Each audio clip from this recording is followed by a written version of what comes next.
And we are live. It is Amy Lyle and Gina Rouse within the Burbs. And today, Gina, we're going to be talking about, it's a broad range. We're talking about Taco Bell robots. We're talking about trials. Lots of updates on current trials and some upcoming trials. Birthdays. And what we're watching. And conquering negative thoughts. Yes. We've got so much going on. Okay, first of all, Gina, tell me about your weekend and the big birthday. Well, it wasn't last weekend. Amy, we didn't have a show last week. We've been gone. Has it been 2 weeks we've been gone? I know. We missed you town guys. And things happening, traveling, and summer's a little crazy. But my little grandbaby, Sailor Christine Stone, turned, still saying that middle name, right? For my mom, she's named after my mother, Christine, Sailor Christine Stone. She turned 1 on July 9th. We had the party on July 11th. And it was we had a nautical theme, Amy, of course, with her name being Sailor. So sweet. And it was fun. And, you know, she had that cake for the first time. Because I will say, I give my daughter and son-in-law credit. They've been very good about holding back with the sugar. She has not had any sugar, like, you know, bakery products, cookies and cakes. They've really been good about that. I know there's a lot of hidden sugars in food, but as far as giving her cookies and cake, no. And she had her little cake that her mother-in-law made, and it was absolutely adorable.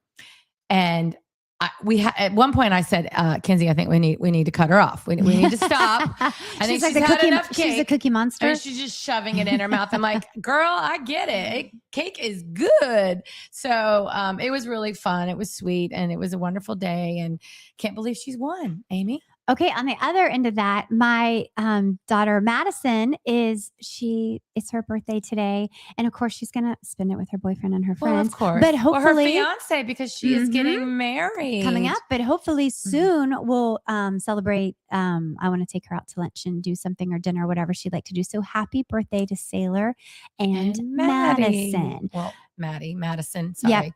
Maddie. I have a Maddie too. My daughter-in-law is Maddie. So we got lots of Maddies. Okay. I wanted to tell you. And I have another congratulations, Amy. Yes. My nephew got engaged over the weekend. Oh, that's nice. In Nantucket. We're going to talk about Nantucket in a little bit. Another good thing. I went to a great wedding. Yes, you did. Congratulations to Jenna and Brad, one of my favorite cousins Jamie. Her beautiful daughter got married. I sent Gina this little 2-minute video. It was beautiful, adorable. And it was a gorgeous wedding. A gorgeous hotel in Columbus, Ohio. And so congratulations. It was just beautiful to them. And so a lot many good things happened. Years of love. Yeah. So they got married. My nephew got engaged, Parker Riles. Congrats to Parker and Addie. So it was a big weekend. It was weddings, engagements. It was a big weekend. Okay. So Gina's going to jump in. It's really actually kind of disturbing the trials that are going on, but she's just going to jump into it. And the sad thing is, it's stuff you've heard before. That's sad. It's like, this isn't the first time. Compare a little bit with some things that have happened. I really have taken a deep, deep dive in this sad upcoming trial. This happened in 2023, Amy. It's the story of Lindsay Clancy. And you may have heard about it. It was in January of 2023 where she murdered her 3 children and then tried to take her own life by jumping out of her 2-story bedroom window. She is now paralyzed. She's a paraplegic. She did not die, but sadly, her 3 young, beautiful children, I mean, they babies, 5-year-old Kara, 3-year-old Dawson, and 8-month-old Callan. She strangled them with exercise bands. I know that sounds absolutely horrific. And that's why I can't get this out of my head. Yeah, I remember when it happened. I remember the early stages. It's taken now 3 years for this to go to trial. And I don't know why it's taken so long. It's in Massachusetts, Amy, the Commonwealth state. And I don't know if it's taken that long because they needed to wait till she was able to stand trial. Oh no, if you're in the defense, you want to delay it as long as possible. That is Put true. Some space between you and but it's very, very sad. It's sad, but here's the deal. So she's obviously, what this is all about is postpartum depression. Hers went a little bit further to postpartum psychosis. She was on up to 12. At one time I heard 13 different medications. At the same time. They were just doctor's appointments, follow-up appointments. They would change give her Zoloft, then give her Prozac, then Seroquel. Some just heavy-duty antipsychotic medications were in her bloodstream. And she knew she wasn't right.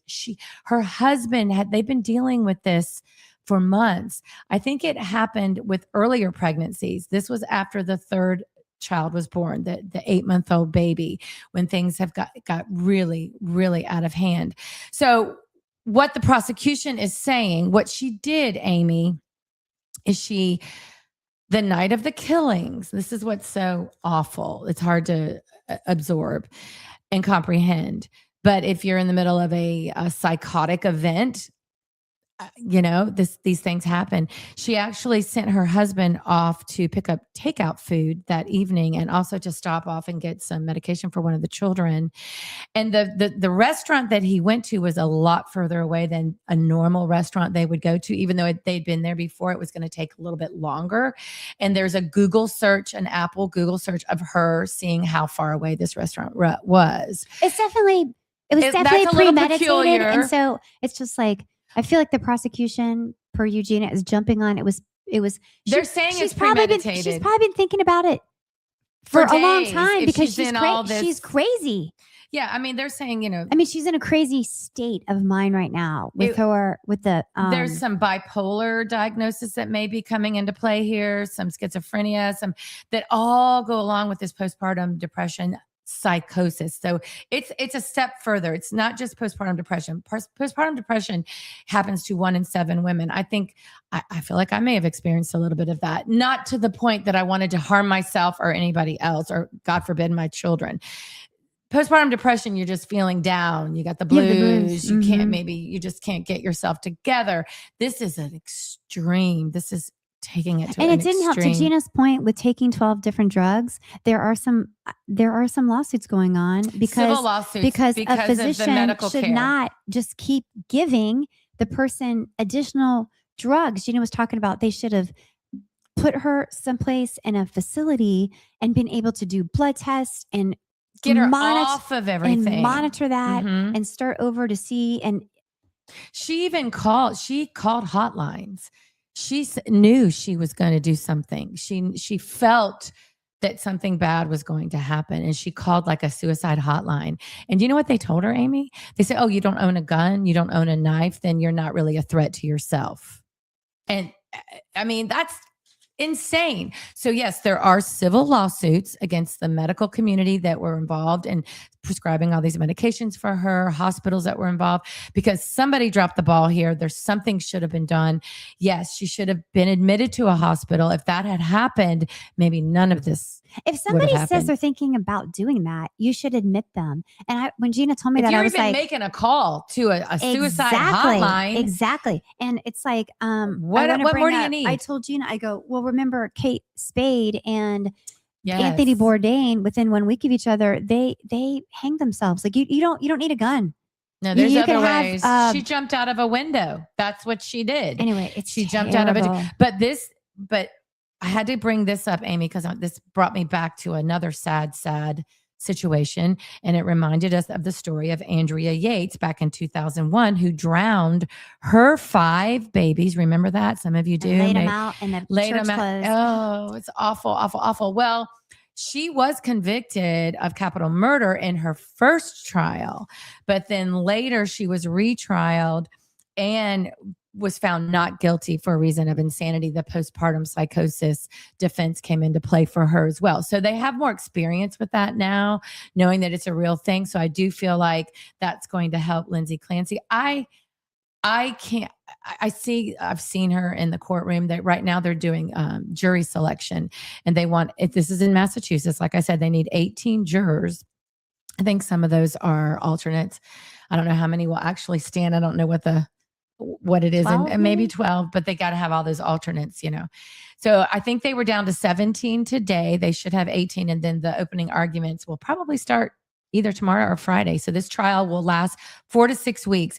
But going back to Andrea Yates, there was a documentary about her, a recent documentary where her husband came forward and, he supported her as well, which I meant to say with this new case with Lindsay Clancy, her husband is 100% supporting her and will be one of the witnesses for her, defending her psychosis in this trial. So even though he has remarried, I did find that out recently. And Gina and I asked this question. What? Okay, so you and I are both pondering it. So if you have postpartum depression and you commit a crime, and then let's say you go to a mental hospital, well, eventually you don't have postpartum depression or psychosis anymore.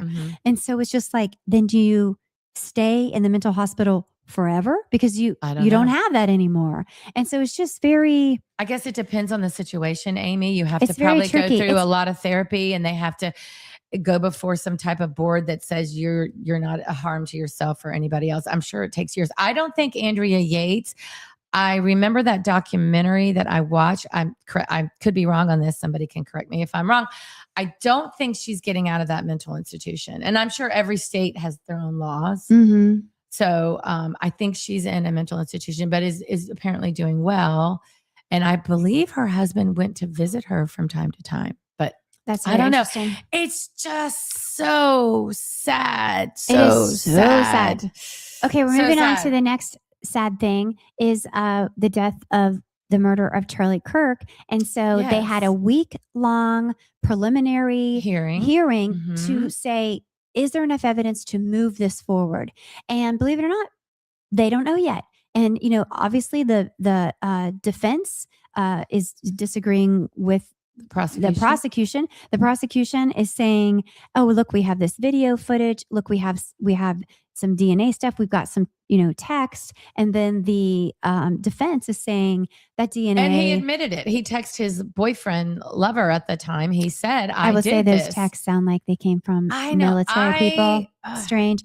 And Gina and I were debating this, and that's why they're going to trial, because there is a debate. So the defense is they're questioning some of the DNA, and they're also saying you cannot definitively say that the bullets that they found even match Tyler Robinson's weapon. And so that's why they haven't decided yet. So it's after a week long, they haven't decided if they're moving forward or not. So it must be like Gina and I, where we're going back and forth. And I think I'm not sure, because the judge obviously is not ready to make a decision. And I think it's been delayed till like September.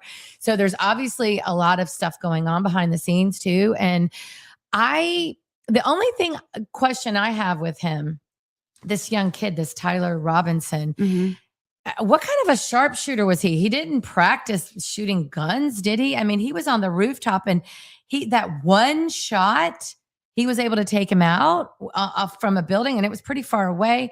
Amy said she's heard some other conspiracy theories, and I don't know. The other thing is, like, how did he jump off a roof and you couldn't see a rifle? And they said he had it in his pants. Well, a rifle is like, he took it apart. That he had time to take it apart, and then he left the screwdriver up there, and then he put it back together in the woods. You're fleeing from a murder scene, and you put it back together, and you just left it in the woods, and the police found it like immediately in the woods. That seems weird. Also, the car, they're like, well, they saw him in the car. Well, later it was a car like his car, but then when you looked at it, there were multiple people in that car, so that wasn't his car. So it's just like, I think this is a good thing that they're deliberating, because there are a lot of questions to be, just like you said, there's a smoking gun. He said he did it. And then there's all these things that don't add up. And like, he changed his clothes. What? Where? It's just. They have all this video. They have him going to Chick-fil-A. He's all over the campus. I don't know. It's interesting. It will be interesting. I think it's going to be like I think it will go to trial, Amy. I think there's enough evidence. He is going on trial. I just don't know.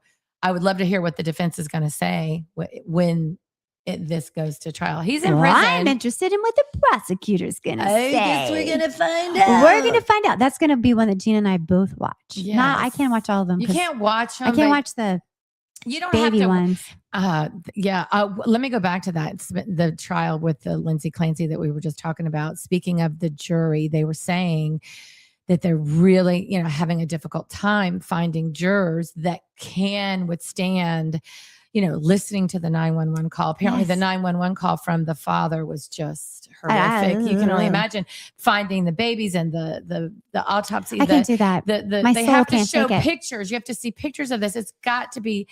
It would be heart-wrenching. I wouldn't want to be on that trial. No. But they're trying to find jurors that are a little more mature, older, retired, that can appreciate or understand the medical diagnosis a little bit better, and have an understanding for what's happening and can handle this type of thing. But I don't know if you're a mother or a grandmother, I don't see how. But Gina, are there any other trials? Well, there's not another trial, Amy, but we didn't talk about, because this happened after our last show. Okay. I think right after our last show. The House of Horror, the 16 children that were found in Benton County, Ohio.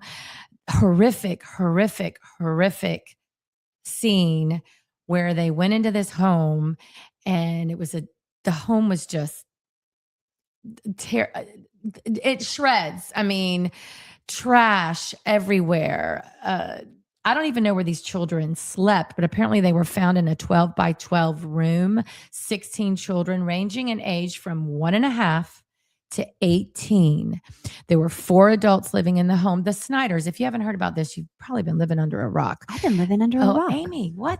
I cannot listen to the negative Snyder stuff. and his wife, Christine, were the older couple, the grandparents, and his son, Gary Jr., and his wife, Elizabeth, who he has been with her since she was 13 years old.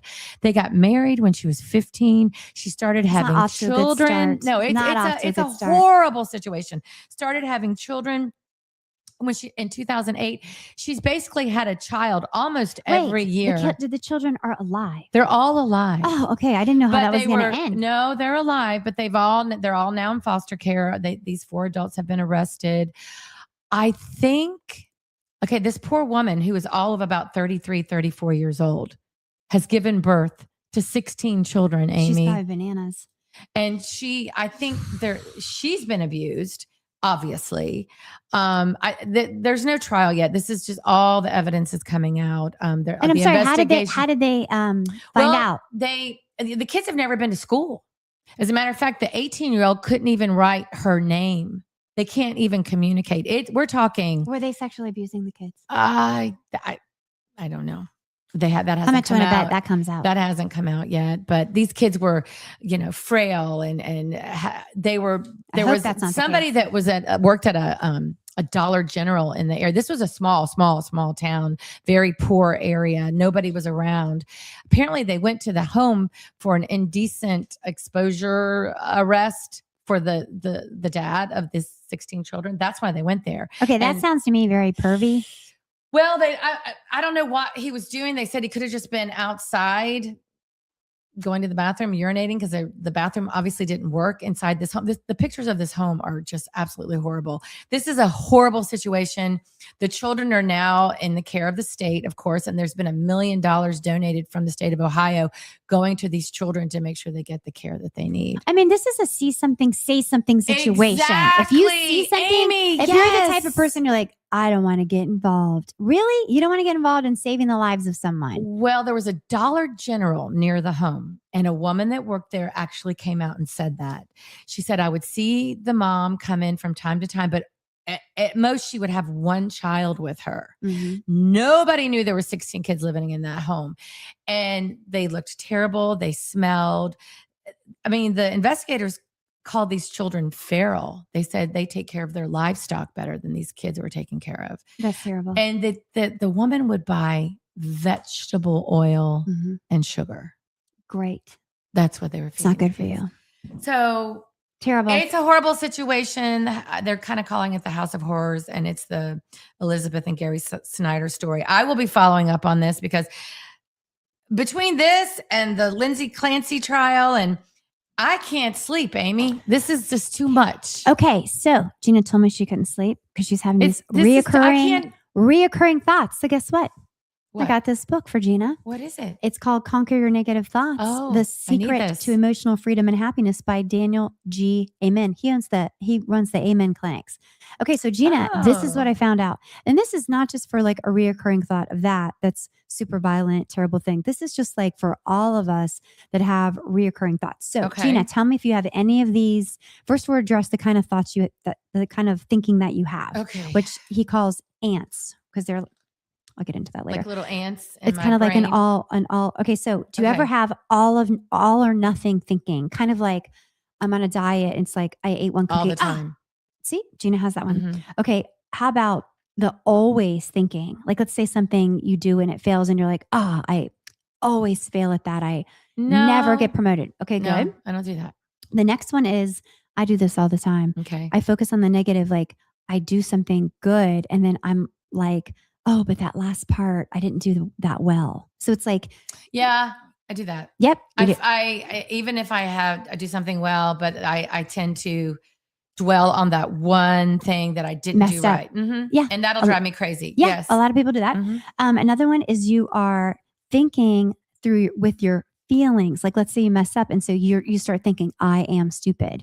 I am, not accomplished. I am incapable, which I don't do that. I do a little of that sometimes. No, you don't do that, do you? Yeah. Okay. Another one is guilt. It's the I should have. I have a lot of guilt. We all have guilt. Another one is fortune telling. I do a lot of this where you're trying to predict the future. You're worrying about the future.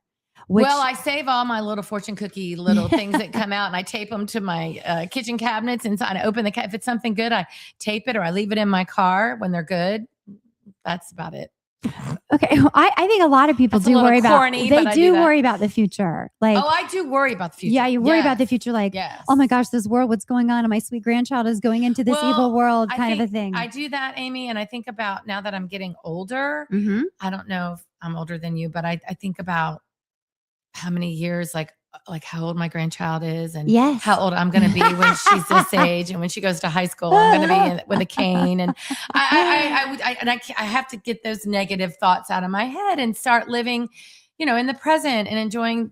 I'm going to give you some ideas how to fix that. Please do. Okay. Another one is mind reading. A lot of us do that. I do that all the time to Gina. I'm like, well, so-and-so texted me and this is, they're thinking this. And she's like, how do you know that? I'm like, yeah, you do try to interpret. I don't know. I'm like, I think they mean this. And Gina's like, you don't know that. That's a text. I don't you don't do know. A lot of mind reading. So mind reading. A lot of people do that. And then the last one is blaming. Like someone who's like, oh, my mother was critical when I was younger, so I can't do this. Or my boss is a jerk and so he ruined my life. Put the blame on somebody else. Putting the blame on somebody else. Instead of taking responsibility, Amy? Of taking responsibility. So there's a lot of that going on. Okay, so then one of the things they said, this is so interesting, that if you write down the thought that you're having, that's ruminating in your brain, if you write it down, it actually moves it from one part of your brain to another. It's almost like your brain, what's happening is you can't fix what's going on. So your mind's going like this because it wants to solve the problem. And so if you write it down, it's almost like it's moving it out of like, oh, we're processing this now kind of a thing. So that's kind of fascinating. Write it down. So that's why people say journal, right? Okay. Then name, if you read this book, you're going to name the type of behavior. So when you say something like, oh gosh, I just ate 3 cookies. Oh, my diet shot. Okay. You want to name that. That is the all or nothing behavior. And the reality is, because you ate 3 cookies on a Tuesday, you're not derailed forever. You know what I mean? That's right. You can start over. Suzanne. Okay. Then, so that's one thing to write it down. And another thing, I can't give you the whole book because we don't have enough time. But another thing to do is to ask yourself, is this true? Do you 100% know this to be true? If you're having all these things in your mind go, is it true? Because half the time you're like, I don't even know if it's true. Another one is think about the opposite. Like if you're like, I'm always late. Oh my gosh, I'm always late. I'm late again. Okay. If you are always late, that is something you need to improve upon. But most of the time it's like, I'm not always late. I'm late. It was one time. Get over it, Gina. Move on. Right. Move on. I'm late 5% of the time. I'm on time. So you're saying don't go extreme. Yeah. Don't take it to the extreme. Right. Just realize sit back and go, that was one time. Yeah. Give yourself a break. Right. The other one is talk back to yourself and say, that's a lie. Like, let's say you walk into to a party and you perceive like everybody's looking at me funny. I must look terrible. I'm so ugly. It's my hair. Everybody My hair's hates bad. me. And it's just like, talk to yourself and say, that is a lie. I just played tennis with that lady. You know what I mean? Like, and so that's, talk back to the bad that thoughts. sounds like a confidence problem too. A little bit of a self-confidence issue. Yeah. And a lot of that, I'm spiritual. So this book gets to a spiritual part at the end, but you can also fight that with faith and say, God loves me. I'm wonderfully made. God has a plan for me. That's, do the serenity prayer. You can do stuff like that. Okay. And then Gina, wrapping up, I love this. They talk about this. Think about the 80, 40, 60 rule. So when you're 18 years old, you worry about what everybody is thinking of you. Okay. And then when you're 40, you don't care what people think about you. But then by the time you're 60, you realize no one was thinking of you at all. Cares about you anyway. So this book, if you are going through a hard time and you're just worried about something, and they talk a lot about, if you have an illness or you're going through a relationship issue, conquer your negative thoughts. Yep. Or you've got a challenge at work going on and your mind just can't shut it down. This is a great book that gives you, ouch, I almost fell off the desk, gives you some ideas about how to tame that. It looks like it talks about your emotional health, your physical health, your social all that health. Worrying, Gina, is really bad for you. Yes. I am the queen of worrying. I know. I worry I'm not normally, so much. I am right now. And those negative thoughts, especially, you know what, I'm sure the book will touch on this. The middle of the night, when you wake up in the middle of the night. That's when it is. Why does it always seem so horrible when it's 3 a.m.? And then I forget they give you the reason for that. Oh, not so bad. I know. And I do want to tell you, they have some beautiful Bible verses to remind you of the truth of God, what his plans are for you. Bible verses to help conquer negative thoughts, which I'm going to just that's one of the reasons why I bought this book, is to live in this chapter. So you got to replace the lies with truth, with God's truth. So anyway, amen. I thought that. Okay, Gina, tell us about Will Ferrell has a new show. Gina loves it. It's so funny. You're watching it too, didn't you? I only watched the first one, and I watched it with PJ. Hi, PJ. Okay. He turned it on. He turned me on to it. Yeah, well, it's about golf, and it has got Will Ferrell. And anything that Will Ferrell has, I find funny. I'm always been a huge fan. I still am. It has a little bit of a Happy Gilmore vibe. It does. A little bit. It where does. It's silly. If you like that. And at first I thought it was going to be silly. So when I told my husband, I'm like, I try to find something that we can watch together in the evening when we're having dinner, and then we go to bed, we'll watch an episode or two. That's kind of our nightly routine. And it's fun to find something that we can watch together. And this was about golf. He loves golf. So I thought, he might like this. When I first turned it on, he's an aging ex-PGA superstar. Like superstar, and his name, and they called him the Hawk. His last name was Hawkins, and it is really funny. It stars Will Ferrell, of course, and Molly Shannon, who we love, an SNL alum. So they were on SNL at the same time. So they work really well together. And Fortune, I hope I'm saying her name right, Fortune Feimster. She's a comedian. She's so blonde, funny. curly-haired. She's hilarious. I have watched her stand up before. Very, very funny. I think she's coming to Atlanta, as a matter of fact. Get out. Soon. We'll have to go. They have really good, funny chemistry. She plays his caddy. Right. She's like a homeless woman that needs a job. The way they meet is funny. They're little 30-minute episodes. It's a 10-episode series. You can kind of watch here and there. It's happy, it's light, nothing deep, to get your mind off of all the stuff. And then if you want to watch something a little more chick flicky on Peacock, and a lot of people don't have Peacock, but you get it just for this. So if you're familiar with Ellen Hildebrandt, she writes a lot of chick flicks. Seabiscuit. And that, which was an amazing. She wrote book. Unbroken. That one was probably one of her best, don't you think? That one, it was very profound sad. About a Olympic athlete that was a prisoner of war, and they tortured him. Yeah, that was I remember when that book came out. But she lives in Nantucket, and most of her books, I think she's written over 30 books, and like 29 or 30 of those books take place in Nantucket. The Perfect Couple, which she also turned into a Netflix series with Nicole Kidman. Yes. This is one of her books that has been turned into a Netflix series called The 5-Star Weekend, and it stars Jennifer Garner, and she plays like a little baking influencer. I think of Lisa Odie, and Lisa, you need to watch this because it would remind you of yourself. And some things happen. She has a 5-star weekend inviting her friends from all different parts of her past. Is it funny? Or is it more like a drama? Dramedy. Okay. There's some humor. At first, I thought it was going to be a little sappy, but it got good. Some comedy, but more of a drama. Some twists and turns, but ends well. She has a different person from different parts of her life all come together in her home in Nantucket. And it's after she deals with a personal tragedy. And I don't want to tell you more, but just watch it. 5-star weekend on Peacock. Okay. And Netflix is the Hawk. Sorry. Netflix is the Hawk. Go ahead. Oh, back to Netflix. Yes. Okay. You're going to laugh that I watched this, but What? I just started it yesterday.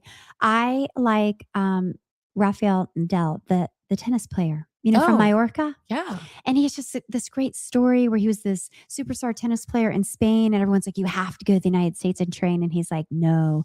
And he stayed there. And so there's a series. This is the crazy part. It's in Spanish, but they have subtitles, and he's so cute to watch. You just watch it and read the subtitles. But it's all about, I never knew this. I'm embarrassed. I follow tennis, but anyone that I didn't know this, he has like serious bone issues that are like, it's not like he got hurt. It was like something going on with the structure of his feet and how he was going to be taken out of tennis. And like the whole like time, a genetic thing he was born with, or it just kind of like, they think evolved? Maybe it developed because he was on his feet so much. He was obsessed with tennis hours and hours and hours a day. But it was fascinating because he was going to be taken out of tennis altogether, and that Nike makes some special shoes, and there's a whole thing about that. And then the truth is he hurts a lot, that he's out there and he has a love for tennis. He's in pain, and made a great comeback. And anyway, he's so great to watch, and his reputation on the court is he's a very nice gentleman, a very nice guy to other players. So it's called Rafa. It's like a few, like a little documentary kind of. Yeah, and it's like so many episodes. See that on Netflix. Yeah, and it is in Spanish, but hey, I love it. The subtitles, can't you? Yeah, and then Gina, before we go, I want to tell everyone, thank you for commenting and watching our show. Please and do. You can watch us here live, and we're always on YouTube. Go to YouTube and subscribe and become one of our 30 subscribers on YouTube, and share our show and watch. And we want to grow. And we appreciate last time we had a show, David. Hi, David down in Darien Solace. And when I saw my Aunt Joanne at the wedding, she's like, oh my gosh, it looks just like you without glasses and your cute sidekick on the show. So I'm so glad that she's watching. We need our glasses because we can't see and people. Kelly from Words in Motion. She runs an acting studio. And Eric. And we just want to thank you for taking the time to engage with us when we're on here. It makes us, it really brightens our day. Even if you, sorry, I didn't mean to interrupt you, but even if you watch us later, feel free to comment. We'll see it eventually and respond back to you, and message us if you have any questions or anything that you want to talk about, or things that you want to hear us talk about on the show. We would love to read your comments and get messages from you. Some of you do email from time to time, and that's wonderful. We really appreciate that. We need to take our email questions back. We used to do that all the time in the studio. We'd be like, okay, this is from Barbara. We used to be in a studio. We did. We are in a different studio now. We're in my home. But we're in the Milton studio. Yeah, but it's fun, and I'm just happy to be here with Amy. I love doing this, even if there's only 5 of you watching. We don't care. We're having a good time. I think sometimes there's 6 people watching. Maybe so we're really growing. Maybe 10. Thank you, and have a wonderful rest of your day and rest of your week, and we will see you very soon. All right, we love you. Bye. Bye. And we go now.